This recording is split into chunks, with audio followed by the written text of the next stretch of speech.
അറിവിന് ശക്തി അനേകമുണ്ട്. അറിവെന്ന് വെച്ചാൽ അഖണ്ഡ ബോധം ബ്രഹ്മം. ബ്രഹ്മത്തിന് അനേകം ശക്തിയുണ്ട് എന്ന് പറഞ്ഞാൽ ഈ ലോകത്ത് കാണുന്ന സകല കാഴ്ചകളുടെയും സകല ശക്തികളും ബ്രഹ്മത്തിൻ്റെതാണ്. അപ്പം നമുക്കൊക്കെ തന്നെ ഓരോ ശക്തികളുണ്ട്. ആരുടെ വക? നമ്മുടെ വക എന്ന് നമ്മൾ പറയും. ചോദിച്ചാൽ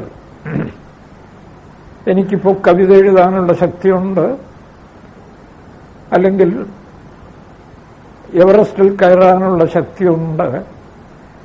ചോദിച്ചാൽ പറയും എന്റെ ശക്തിയാണ്. അത് അറിവില്ലായ്മയുടെ ഉത്തരവാണ്. ഞാൻ ആര് എന്ന നിശ്ചയമുണ്ടോ? ബോധം. ബോധം എന്ന് പറയുന്നതാണല്ലോ ബ്രഹ്മം. ബ്രഹ്മത്തിന്റെ ശക്തിയല്ലാതെ ഇവിടെ മറ്റാരുടെ ശക്തിയും ഒരിടത്തുമില്ല.